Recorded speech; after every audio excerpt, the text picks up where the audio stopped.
Hi, and welcome to Mindshifters Radio with the Forgiveness Doctor, Dr. Michael Ryce. We welcome you to the show.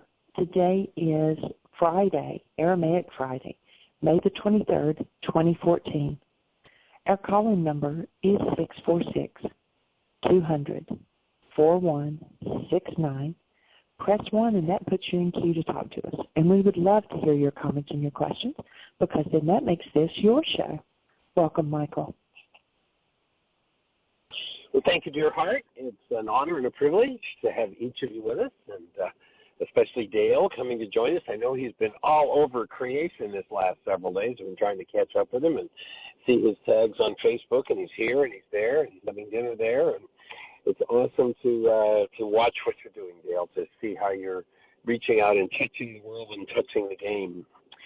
And as we tap into this Aramaic Friday and that most amazing language, Aramaic, that expresses things that just on a daily basis I start to understand and comprehend more and more. And what's still in the Aramaic that we don't know yet, I don't know, but I sure do look forward to it as it unfolds.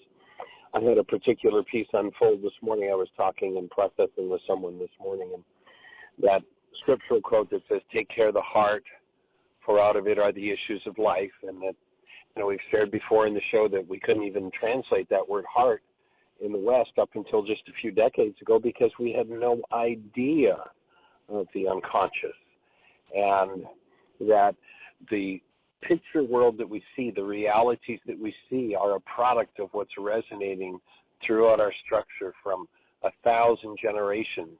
And when they talked about, the Jews wandering in the desert for 40 years, and the way to get out of the desert was, and the desert is just another code word for the unconscious, the way to function consciously is, they said the old generation had to die off, which didn't mean everybody in old physical bodies had to physically die, but rather the root of the word generation is genari, which means cause. All of the old causes held within the mind had to be removed, had to be forgiven. The old causes had to die off in us. And this morning, as I was processing with someone, and I'd like to tie this in, Dale, with the whole conversation today, and where your writing is going, and just as you've been sharing with me the new insights and such that you've been getting, that just where those things come from and where the vision goes. But I was given a visual this morning in processing with someone of the vertically stacked generational influence in our lives. And if you'd imagine that, we've got these boxes, each one being a life that, we've all heard the statement, we stand on the shoulders of giants. Well, we're standing on the shoulders sometimes of giants and sometimes of the lowest order, and not so gigantic, but rather the rage-filled, the grief-filled, the pain-filled. And so the visual, the impact I was given was that our generations are like this set of vertical boxes, all the generations stacked, and out of those generational influences comes the picture world, the world we see that comes out of carbon-based memory. And, if a particular situation resonates, something that happened to, let's go back, grandfather 30 generations ago, then his mind, his way of perceiving becomes one of the boxes out of which our picture world comes. And then there was grandmother 10 generations ago, and grandfather 4 generations ago, and my 4-year-old experience that came out of those experiences go into the perceptual output of my mind, the picture world that I get to see. And out of my heart come the issues I need to deal with. Most of us think that the picture world we see is a picture of what's going on out there, and have no clue that it's a picture world that comes from what's in here, from these vertically stacked generations. And that our task is, when Yeshua said the first law was you must have Rachma, our task was to open that filter in the mind that allowed love to go in and fill each of those vertically stacked boxes. And, a couple of years ago, Jeannie had her computer with her in class down at the Heart Center, and I was talking about the generational influence, and so she went back and she did the math on 100 generations. And when you think about what you're standing on the shoulders of. When you think about these vertically stacked boxes, 100 generations, and I may not have the number accurately, but at this level it really doesn't matter how accurate or inaccurate it is. The number's so huge, but in 100 generations, the number of stacked boxes you have underneath your perception is approximately 5,284 to the 90th power. That's how many people are in 100 generations of your bloodline. And that when those generations stack up and up comes this picture world, we think the picture world that comes from those generations is what's actually happening out there. And we totally miss the experience of the presence of the active love of the Creator that is there for us, because we're feeling and we think we're thinking, but we're really just playing out those generational images. The old generation has to die off in order for you to move to the level of true creation. And what's it going to look like when 7.5 billion people get those boxes all lined up and repaired with the active presence of love? We bring that active presence of love that we were created to be, and if you forget who you are, if your image of yourself comes from those stacked boxes, it may not be so pretty, but hold a newborn child. The newborn child is coming into one of these devices with all of these vertically stacked boxes. And if we teach them to get lost in that, then they'll think that's who they are. But what will it look like when 7.5 billion people have aligned and healed the content of every one of those generations and actually incarnate, hold a newborn child, incarnate that newborn childness, incarnate that awesome active presence of love? What will we be creating? What will the game look like? The ancient scriptures say the mind of man has not yet conceived of what lies in store. This isn't a religious journey. It's a journey of incarnating human life and the awesome possibilities of it. So, Dale, I'd love to have your thoughts and your input on that topic. How do you be, sir?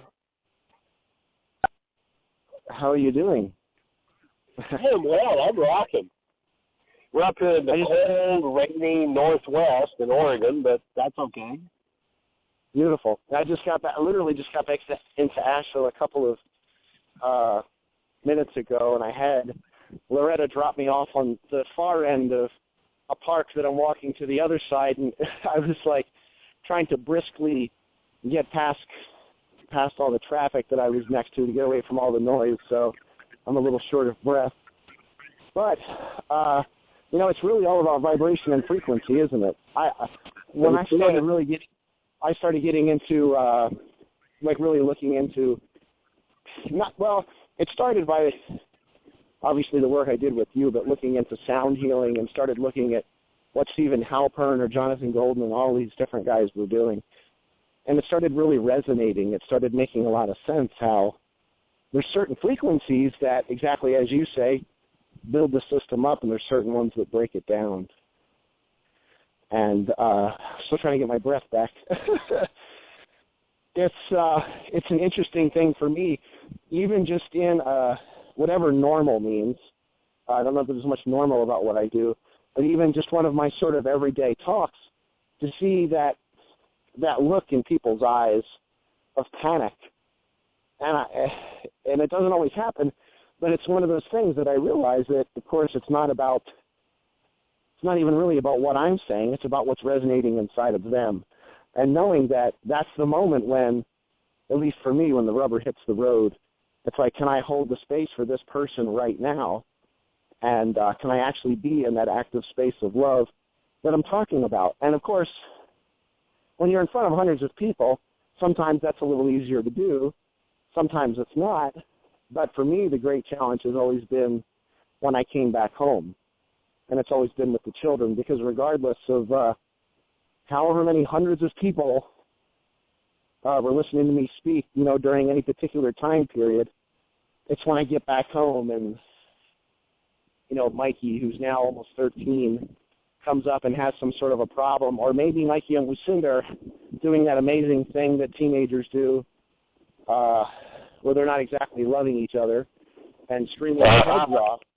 Yeah, I mean, I still remember, even when Loretta was pregnant with our first, Lucinda, who's going to be 15 on Monday, I still remember you saying, and this was down in, I hadn't seen you in about a year or so, and it was down in Clearwater, Florida, and you said, you know, anything you haven't dealt with up to this point, you're about to see it in full living color and Dolby sound. And I went, huh? What? And, yeah, I mean, giving you opportunities to unstack your boxes, right?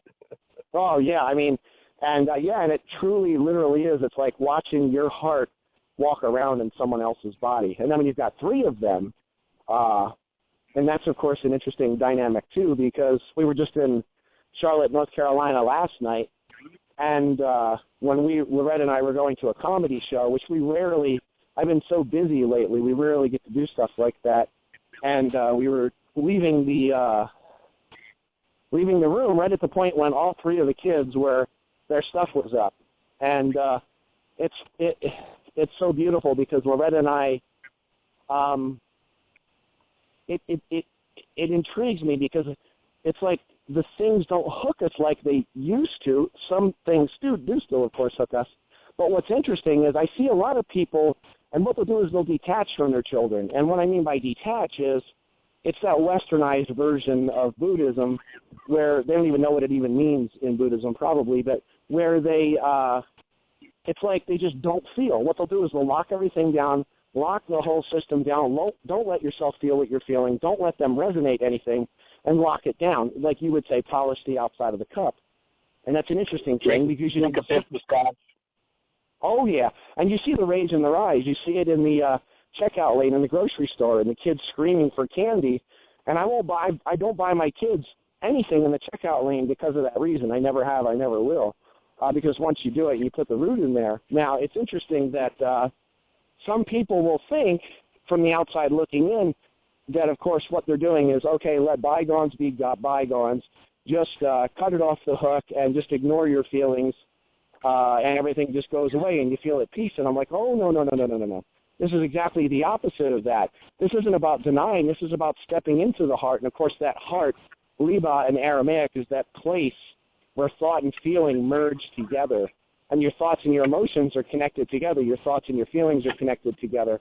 And it's about actually getting in and accessing that and removing what it is that's keeping you out of the present moment that's resonating right now. So rather than denying that, you're actually going in and removing the root of what's causing that suffering in the first place. And it's an interesting thing, even in, like in doing the worksheet process. Of course, I know you've never heard this before, where people say, okay, hold on a second. So you're telling me to cancel my goal for what I want in the moment? Then what's the point of this? Because my goal was that I wanted peace. And it's like, yeah, but you see what's happening is if you're not willing to feel what you're feeling, which may be the exact opposite of what peace looks like, you're not going to get to the true peace. You're just going to get to a carbon copy, which isn't actually peace. It's just the cessation of conflict. It means that your lid's on tight enough on the pressure cooker that you don't have to worry about it. But then when the heat comes up again, because you haven't dealt with it, and the heat gets up and it gets more and more intense, the top is going to pop on that pressure cooker, and then, of course, all HE double hockey sticks breaks loose. And then we say, I have no peace in my life. And that's the thing. If we could just get that into the consciousness, I mean, that's what's so inspiring about living my life in this way and sharing this with people, is just getting that into their consciousness, that it's not about turning away. It's actually about going directly in, but being willing to feel it and understanding, in your words, willingness is the cosmic grease. And all of my suffering is in 100% direct proportion to my resistance to feeling whatever's resonating in this moment. I got a lot of trucks around me. I'm trying to move away from the road again here. But that's right. You're coming through loud and clear. You're loud and clear. There's no problem with that. And if we could just get that it's not about the turning away, but of course that's the conditioning, that's the programming. I hear people all the time, like in your events, like at Why Again, and I always sit in the back of the room. And I love to survey the room. I used to say that, it wasn't the first time. It was because that way I could make a quick escape. But now it's like I like to sit in the back, and it's sort of, if I was sitting in the front, I think I would probably leap up and push it to the side and say, I got something to say too. But it's great to be in the back of the room because I can see the dialogue between different people, and you can feel the energy in the room. And you can feel people a lot of times, the ones that are just constantly shaking their head, no, no, no, no, no, no, no, no, no. And some will walk out the door and they're still shaking their head no, without actually trying it, putting the pen on the paper. But then it's such a beautiful experience to be there and seeing those ones that are saying no, no, no, no, no. And then at some point they actually do the process and they actually put it into practice. And then all of a sudden they're going, oh my God, it's like this, the slightest little microsecond of an opening, but it's all it takes. And they finally start realizing, hey, wait a second, I've been running away from the very thing that actually is what I should have been embracing, and that's what the heart's all about. And it is very true. I've been saying it more than ever lately, that really a lot of the deepest nuance of what was written down, quoted, attributed to Yeshua in Aramaic, I don't really even think we really could have properly fully translated it until just the last 30 years or so. And it's the other thing, too, that keeps me coming back to the Seduk Damar Shamoun and what ended up going into the Kabbalist Enlightenment work, because it's like the only literally fully high-fidelity translation that I've still, to this point, that I've ever found. And it's for me, it's been the benchmark of excellence, so to speak, and understanding that, you know, if I'm translating something, if there's still a question mark over what it is that I'm translating, then it means my work is not done. I can say that whatever, Teshbukta means glory, but what does that actually mean? And it's those kinds of things, like when I was a kid, they would say, well, you got to take that on faith. And I'd go, okay, what's faith? And they'd go, well, you got to take that on faith too, which means shut up, kid. And it's what it's all about. And that's the thing, it's like it's a combination of not only, it's not even really translation for me, it's like the translations or those words on the page are an entry point to my own psyche, to my own soul, my own napsha, the breath of my own life, and understanding that with each little awakening that happens with me through my work, that's one more awakening for everyone who I share that with. And what an awesome way to live a life. It's just amazing to live in such a way and be out there face to face with all these beautiful souls who are waking up just the same as I am. That is powerful, and certainly, you know, one of the things that inspires me to keep moving forward with, you know, what we've come to comprehend, and there's been no translation work happen with the Kabbalists since the 1970s. You know, the project ran out of money, it was put on the shelf, and then when it was handed over to me, I took it down off the shelf and working toward putting together a group of people to do the next level of the translation. And what we know yet that's in there when translated at depth, what of course we've got plenty to work on by cleaning up our own hearts, our own unconscious minds, that process.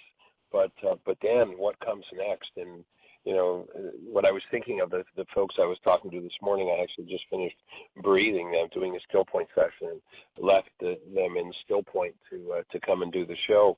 And I was contemplating, having been given this visual of these vertically stacked boxes being the generations of when they're cleaned out, when they're aligned with love. You know, it's just like, what's the game going to look like? You know, when 7.5 billion people actually, rather than function out of their rage and their guilt and their grief and their fear and their terror and their trauma and their war and their pain and their generational murderous attitudes, rather than that, what are we going to create? What's it going to look like when active love is what incarnates and interacts in every interaction? What's it going to look like when, you know, George Bush or Obama and Putin get together and they're functioning as human beings, as the active presence of love? What's the game going to look like? And to me, that's what we're working toward. You know, I'm so excited about the younger ones that come to my events. I talk about them a lot, the sort of the teenagers into the 20-somethings. Actually, I was just in Kalamazoo, Michigan last Sunday, and during my Sunday talk, there was a girl, I don't know how old she was. I remember her name was Sam. She was to my left, right in the front row, and I would say all these, you know, like ask certain questions, and she would just be like immediate. She would pop right out with the answer. I would say maybe she might have been like 14, 15, and it excites me so much because I don't feel those sort of structures of comfort and all that religious framework and all the ideologies and that sort of the World War II mentality of the weird, like, between the difference between, say, something like, being so happy, thankful, and grateful that you're in a country that, celebrates, a wide extent of what we would call freedom, as opposed to that odd patriotism that, in the words of Sinclair Lewis, is wrapped in the flag and carrying a cross. And just being they're literally, it's almost like they're coming in to be more willing to be just open and not add too much into the system, but just to realize that it's all about being that open, clear resonance and open, clear, pure energy that they already are, and that there's no actual information. There's nothing they need to seek or somehow add into that system that will make them more complete or whole or more beautifully functioning than they already are, but it's actually about keeping the system pure, and it's about, it's like the whole idea that you say of, just because you have a headache does not necessarily mean that your body lacks aspirin. And that's kind of the new. I'm saying it's a new process of thinking, but it's not. It's like the now process in thinking. We've come for thousands and thousands of years of humanity to this point right now when it's like, wow. When people say, if you could live at any point in time, would you want to go back to the time of Yeshua? And I'm like, well, that would be nice and all, but no, I'm here.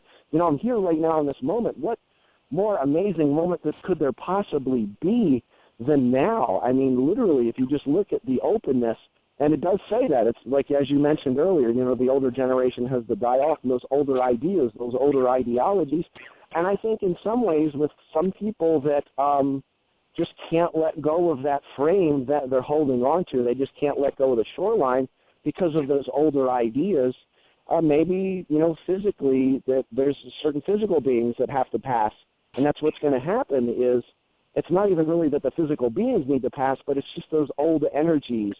And if we could just realize that, and the young ones, they just have it. They understand it. Even at the age of 4, toning with kids that are 4, 5, 6 years old, they get the energy of the word. You don't even have to explain what it means when we tone. They just want to feel it, and and I'll have kids tone like an Aramaic word from the teachings of Jesus, and then I'll say, how does that feel? And they'll usually tell me something that's really close to what the word actually means. And that's pretty profound. It's a very profound experience, and I'm really excited for the future because it's, wow, just knowing what 10, 20 years down the road, just, who could have thought 20 years ago that we'd have meditation and Reiki, not even physically touching, hands off of a human body in hospitals in the United States of America. That's a huge quantum leap. So just imagine 20 years down the road and 30 and 40 for the future generations if we just continue to do the work and just each of us take care of our own little piece. It's the only way the system's going to work. So I'm just thankful I'm in the middle of that. Yeah, and you look at the resistance because of what's in those stacked boxes, so to speak, of the old insanity, the resistance to something new coming in. I know we had a nurse at an intensive at Harley, and this goes back probably 15 years ago, and most of the nurses in the hospital she worked in were studying Barbara Brennan's work on hands-on healing. And the administrator of the hospital became so enraged over this that this nurse shared that he actually posted a sign in the nurses' lounge that said, "There will be no healing in this hospital." Wow. And of course, meaning, none of this hands-on. We're not. You're not a healer. You're supposed to give pills, don't you know? And that old resistance, that old stuff that's held in. And as I was given this visual, as I was working with this person this morning, of these stacked boxes, this vertical stacking of the generations, and you think about that, and that gives a whole new meaning to the Tower of Babel. Babel that comes out of the hatred of great, 40 generations back grandfather. The Babel of grandmother in her pain at losing a child. The Babel of the child that is in trauma and pain at having been hit and beaten. All of these things become the energies that when a certain experience shows up, it resonates everything stacked in the boxes, and everything that comes out of that vertically stacked generational pattern is Babel. And to be able to forgive that, to remove that, and to bring truth and the active presence of love into that, and as you're saying, as a parent, every parent gets the opportunity. Their unconscious mind is hanging out there with their children. Everything they've never dealt with, the child is going to resonate out of their stacked boxes. And am I available? And, this is kind of what the Monday show has become about. I don't know whether we mentioned that to you or not, but Monday is now Parent-Teacher Talk Mondays, and we've got Suzanne Tucker who's doing conscious parenting in St. Louis and bringing the tools into conscious parenting classes. And so that's become the whole conversation. And when when our babble comes forward in the presence of our children, because they're conceived out of the same set of boxes we came in with, and they're going to tend to express them. Can I truly bring the active presence of love when I have this stacking of 4 generations back rage and guilt, and my son brings forward that rage and guilt out of his resonance, and we start bouncing off of each other? Can I actually be the space where the active presence of love shows up? I remember Michael J. was about probably 8 years of age, and he was having some conflict with his sister, as you're describing with your kids, and it was fun. It was to the point where, I'm holding my breath and I'm ready to blow my stack, and I grab him by the shoulders like, kid, we're going to go upstairs and we're going to have a talk. It's time for this to change. And so we get upstairs, and Michael J. says, oh, you mean, Dad, like you say in the workshops, I'm resonating something in you that you haven't dealt with yet?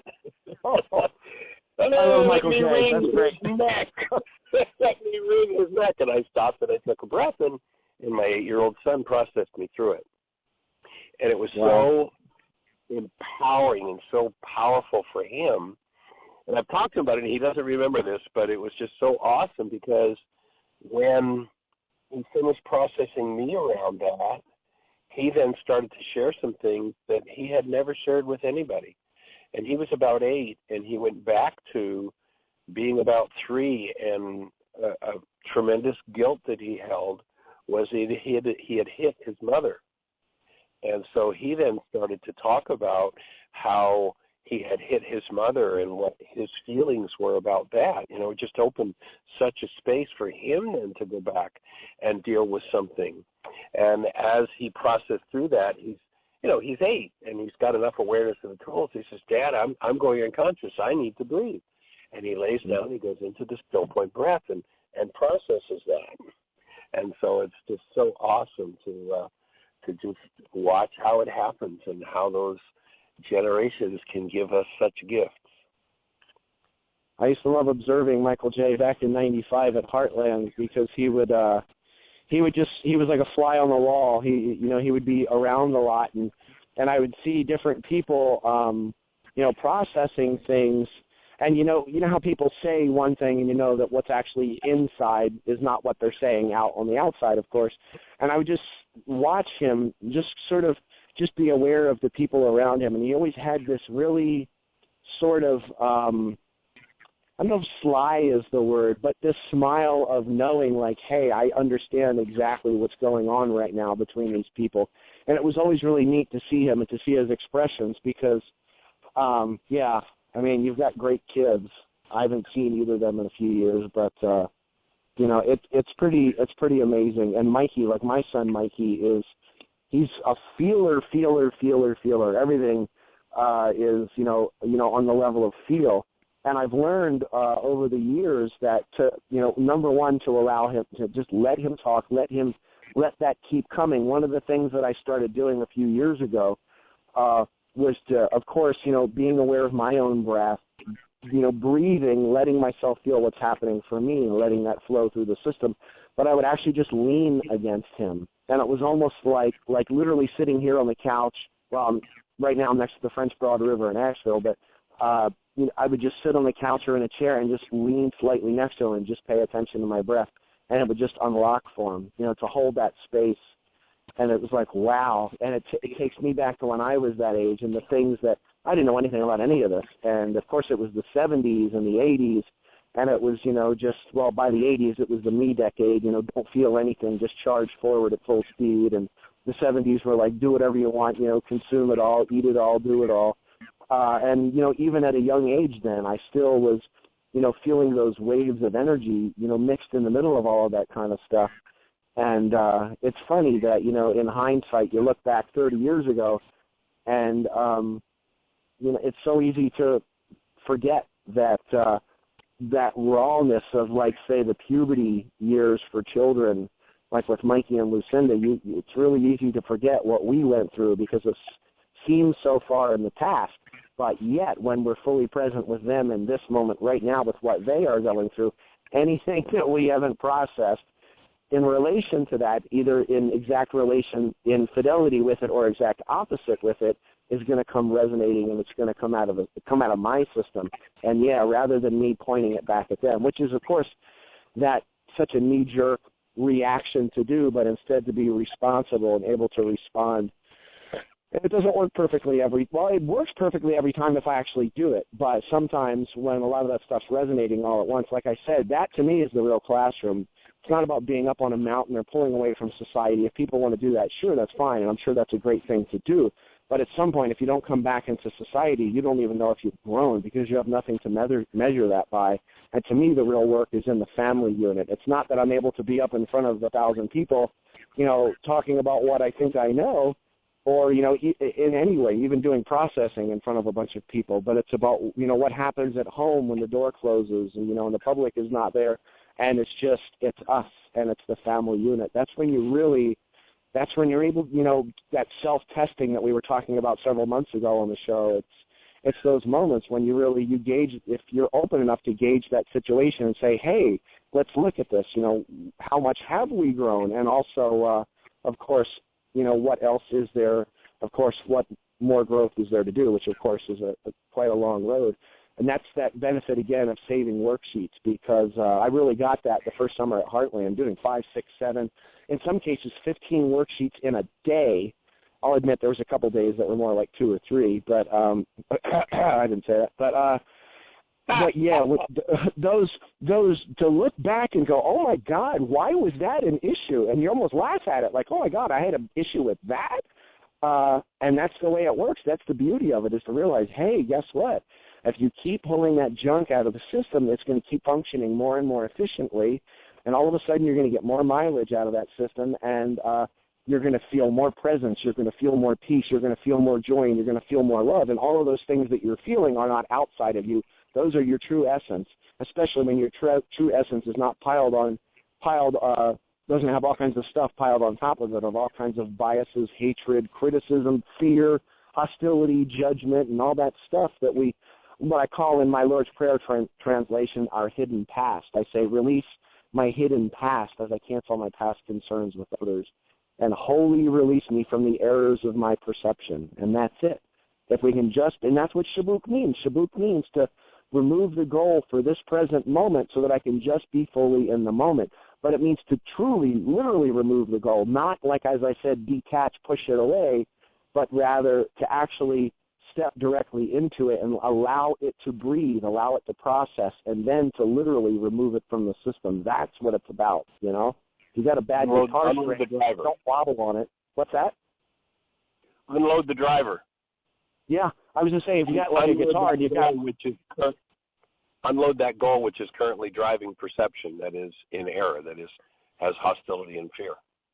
Well, that's always been the great, when you talk about like the printer, et cetera, and of course you got a corrupt driver, take the thing out. And I was saying, like, the wobbly, you got a really bad, wonky guitar string that you can't seem to keep in tune, take the thing off and put a new one on, for God's sake. It kind of makes a lot more sense than trying to keep playing it and wobble it around and retune it and retune it and retune it and retune it and retune it and retune it. You'd think, okay, wait a second, maybe if I just removed it, maybe that would actually make sense. And it does.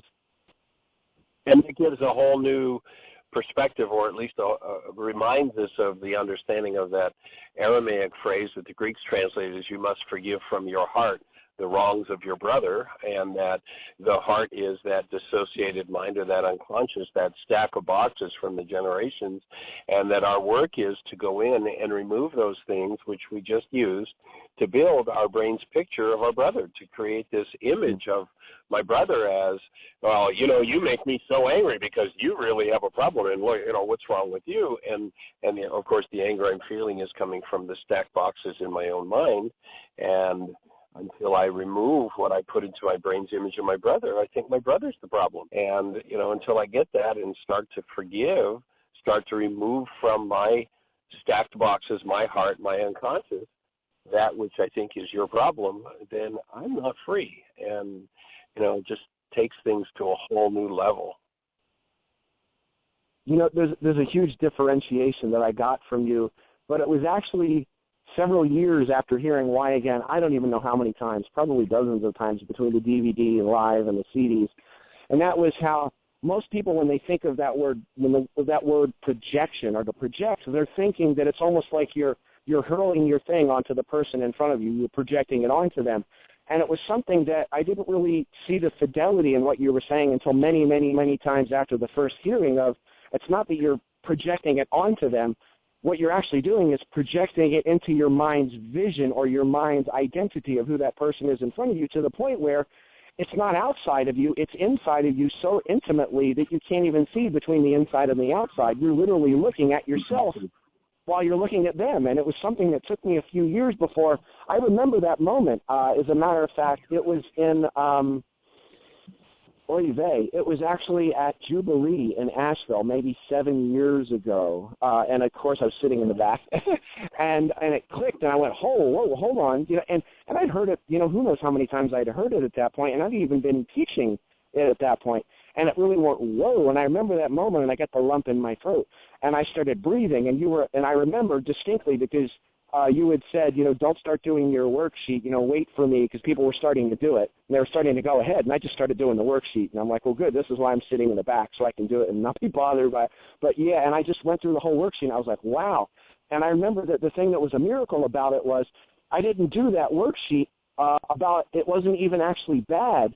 It was like I was processing this, allowing myself to process the joy that was released when I removed the bushel baskets off of what I thought projection meant. It was actually, rather than me trying to put in quotes, process out something bad, I was allowing myself to feel joy, which is something that a lot of us, a lot of people have, sure, they can wallow in, all kinds of weird, dark stuff all the time, but to be able to actually do a worksheet that was almost giving myself permission to shine and allowing myself to feel the joy, which took me into more worksheets that lasted for several weeks. I remember this so clearly because, even from the time I was a child, for some reason, I think it was right around the time when my parents were just starting to get divorced, which kind of drug on for a while, not a pleasant experience for a 5-year-old. And a lot of times when I felt joy, when I would actually feel like I was really starting to be wide open, I felt sort of a smackdown. And I don't know that people were intentionally smacking me down. Just at the age of 5, that's what was happening in my head. Oh, I'm getting smacked down. I'm not supposed to be happy. So I just went into that morbid mode, and it was something that I didn't unlock until I was well into my 30s, right there in Jubilee, and then again over the course of a few days. So it was by actually doing a worksheet on something that was like, wow, I feel joy here, and something that, we would call positive, that unlocked all these other layers underneath it. It was a really, it was a whole new experience for me. And to realize that, of course, that magic of you can hear the same thing 1,000 times, but it doesn't mean you've ever actually heard it. So just because it goes into your ear doesn't mean you're comprehending it. Exactly. And again, Yeshua says, you've got to have the eyes to see and the ears to hear. You've got to build the brain cells. And, the thing you remind me of with what you just said is for me, the idea that the popular culture, the world has a cheap copy of everything that's real in the spiritual dimension. And we get, sometimes it's hard to tell the difference between the cheap copy and the real thing. And so the world teaches us, psychology teaches that projection is I've got something inside of me, and I put it outside of me on you, when that's the cheap copy. The real thing is when I literally build a world of pictures out of the content of my own vertical generational stacking of boxes. And I think that the picture my mind is showing you, the body my mind is showing you, is actually you, when it's just a picture in my mind. You can't see a body in the world because there's no such thing as a body in the world. There is no matter. Matter doesn't exist. We make this whole picture world up, and it looks solid, and it looks physical, and it looks the way our stacked boxes hold it, rather than getting the opportunity to visit what's actually there.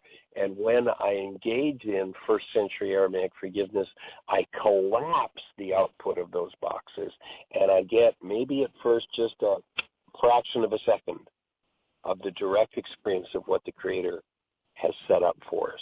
I get the direct taste of the truth of who I am and who this person is before me.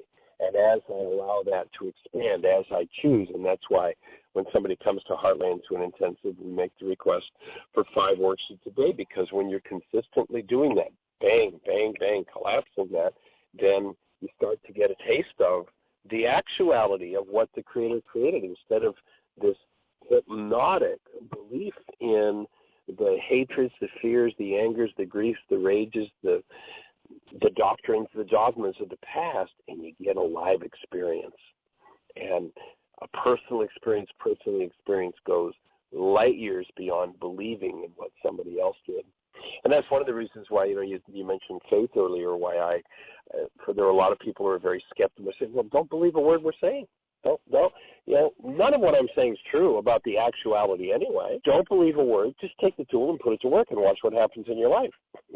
No belief required. Just test it. Just put the pen to the paper and try it, and watch what happens when you start collapsing the output of those vertically stacked boxes of the generations and get free of it. And wow, when you do that, everything shifts and everything changes. And to be at Heartland with the raw, I was just talking about Heartland, about the amazing summer experiences. Loretta and I were talking on the way back home here, and it's amazing to be there with all that, with the whole raw food, and and to be on the support team as I was that first year. There's like I could say it with a smile on my face now, although I don't know that I had a complete smile on my face then, which is like there's nowhere to hide, because those to have those live raw enzymes going into you, on a daily basis, all the fresh juice and the pure water and all of these amazing sprouts and all this raw food, lots of salad and watermelon and fruit and vegetables, and to have all this going into the system that builds the system up. But of course, the higher the vitality goes, the more stuff is allowed to come up. And it's amazing, because especially being on the support team, if I had a moment, that I'd sort of be off in the corner somewhere and something would be happening, I could turn almost in any direction, and someone would literally, even people that I hardly even knew, would come up and say, I would love to help you process whatever's happening for you right now. And it was just such an amazing experience. And then I also remember, and I've talked to you about this before, how I'm not sure how far into it we were, maybe like 5 weeks into it.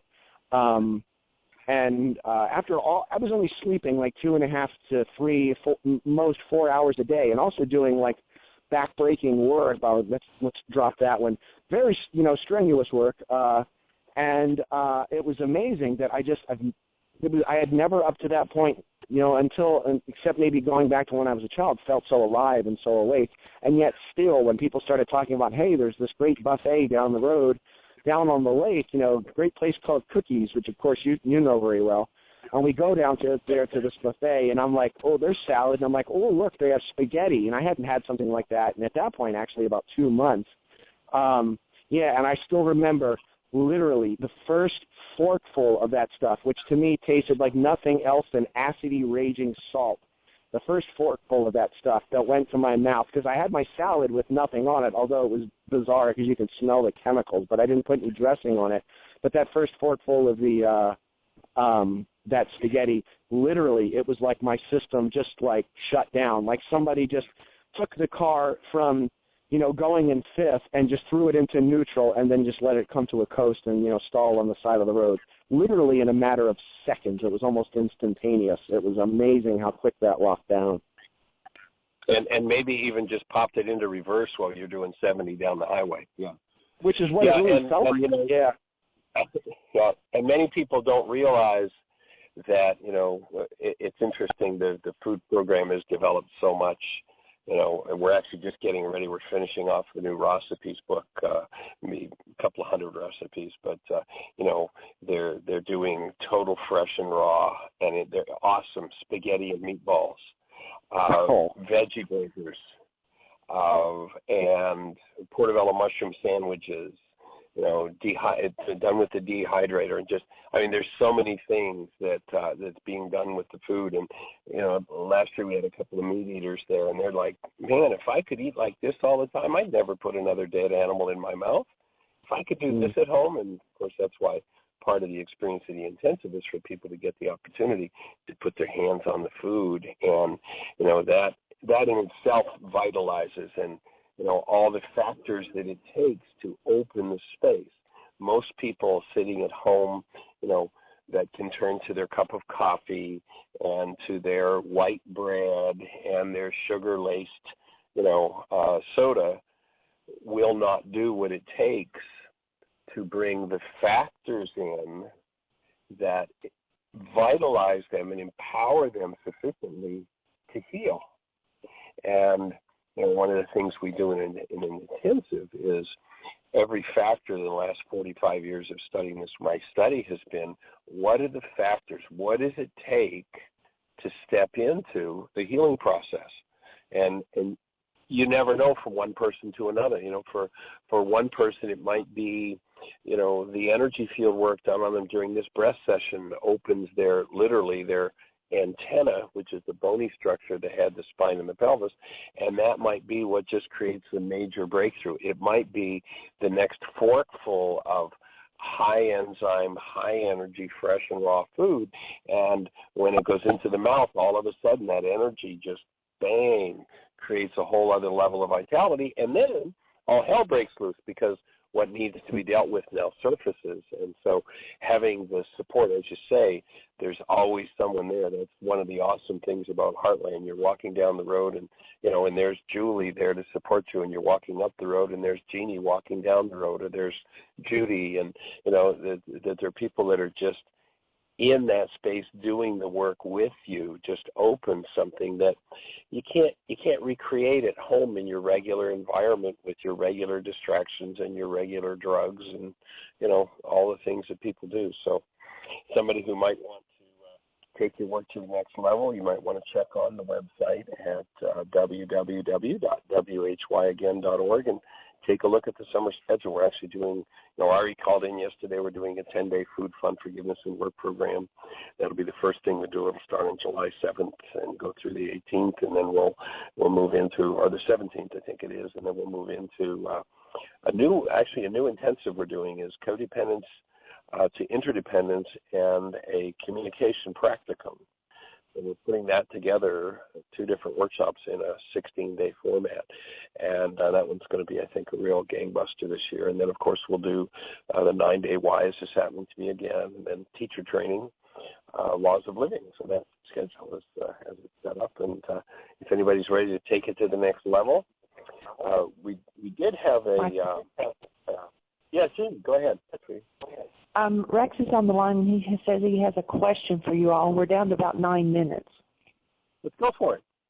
Rex, how do you be, sir? I'm doing great. Enjoying the conversation. I have a very quick question. I don't know how quick the answer will be. The question's going to be quick. Because I hear Dale say words that are different, and when I've been really working on the Lord's Prayer, well, they sound different, Dale, and I hear Michael say certain words sound different. Forgive is such an important word in the teachings that we are doing as teachers and also students. In the Lord's Prayer, it's washbuch, and it's also shabuk, and it's also shabag. And I wonder if there's a tense, or what exactly is that? Maybe you could clarify that for me. Well, shabuk is in the imperative sense. What that would be the word forgive. Shabag would be forgave, or basically past tense. So shabuk is imperative as in forgive, and then shabag is essentially forgave. But some shabuk will show up. The word forgive shows up in the middle of other words, like in the word glory, for thine is the power and the glory. It's in the middle of that word. Shabuk is in the middle of teshbukta, which means that glory only happens when you forgive. It only happens when you remove the root of your suffering in this present moment. It's actually in, I believe, 4 different places in the Lord's Prayer. That's one of my most fascinating, fun things to do in my work, is to find where roots pop up in different words, because it really unlocks, like, wow, people don't realize it, in the colloquial words as things are translated as, in the words of Jesus, they don't realize that Aramaic is so high fidelity and just fundamentally simple. It's a puzzle language. It's very much a building block language. And that's one of the biggest problems many scholars have, is they just can't get past the colloquial level of the words, meaning the common everyday translations, and they can't bring it all the way home. They don't understand the roots strong enough, what those root sounds are, and how they they literally build the words from the root sounds. You got a really good eye, or a really good ear, I should say. Yes, and also washbuk is another form of that then. Yeah, there's washbuk, there's washwachan, there's teshbukta. It's in several forms just in the Lord's Prayer alone. So obviously, if he's going to use the word 4 times in one prayer, it's a pretty important word, I would say. Cool. Well, I just keep building brain cells. I'm really enjoying it. Cool. But one of the other things I think is important to get is, Yeshua gives us an instruction that says, don't stand on the street corner and say your words. Don't be known for your much speaking. And it's not about repeating words. When you get to the Lord's Prayer in Aramaic, it's a set of instructions. It's how to. When they said, teach us to pray, remember the Aramaic meaning of the word prayer is to set a trap for God. So what they were saying is, teach us how to be the active space of love in the world to bring healing. They weren't saying, give us a set of words to say. I mean, he specifically says, don't do the word thing. And, here we are with the cheap copy 2,000 years later, and everybody gets up every Sunday morning in church, generally speaking, and says, Our Father who art in heaven, hallowed be thy name, as though this is a prayer. Prayer is to set a trap for God, to literally fulfill your purpose as a human form, to be the space where the active presence of love shows up 24/7, 365. I can remember being a kid and being told, there'll come a time when your whole life will become a prayer.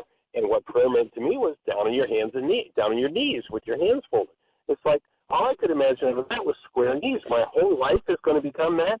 Now I understand that what he was saying is, you're going to get to the point where you will be the active presence of love 24/7, 365. By the way, here's the instruction. They said, well, hey, Yeshua, how do we do that? He says, okay, here's how you do it. First of all, you acknowledge and honor the source of creation, and you choose to emulate that source of creation. Creator, birther, parent to us all.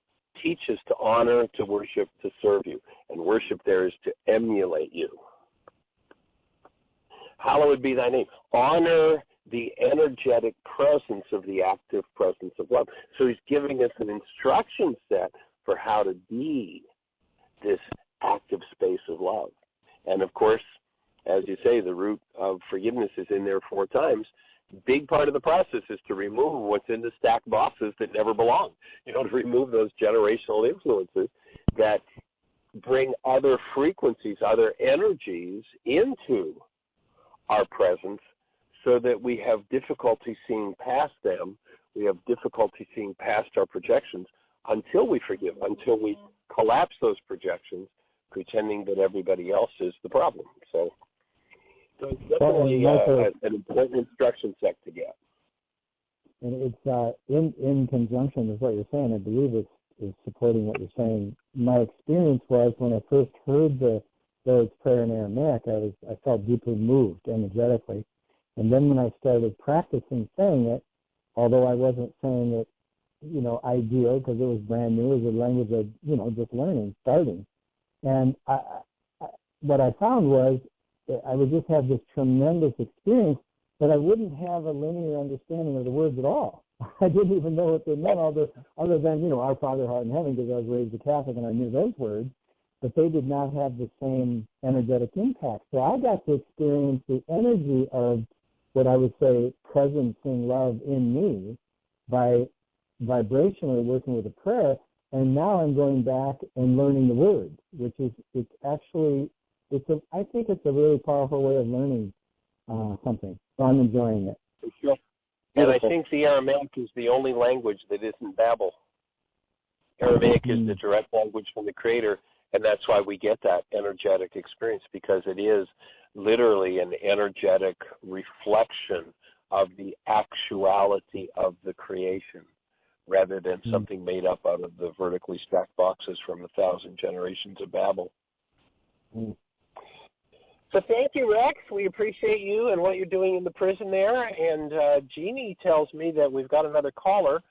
We're down to about 2 minutes, so if our caller can pop in quickly and tell us what you have on your mind, we'll see what we can do with it. And before I turn them on, also Julie says she's got room for one more person to ride with her from Ashland to Portland on Sunday for the workshop, and she wanted to give out her phone number, 541-261-7949, or you can contact us, and we'll get you in touch with her. So our next caller, and we are down to 2 minutes, 509, you're on the air. This is Nisa from Richland. You're welcome. Hello, I saw you guys when you were there a couple weeks ago. Awesome. How can we support you? Well, in terms of love relationships being based on matching bags of garbage, I'm wondering, so I'm in a relationship and definitely have identical bags of garbage, and I'm wondering, how do you know from this point forward if you're in the right relationship or not?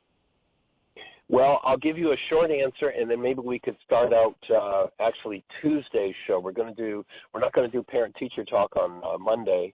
We're actually going to do a Memorial Day show, but maybe Tuesday we could start out. But my input would be, instead of trying to figure it out, which is what the non-being mind is always trying to do, what you do is you allow whatever that relationship is bringing up for you to come to awareness, embrace it in the active presence of love, dissolve it through forgiveness, and you reach the next level of your own healing.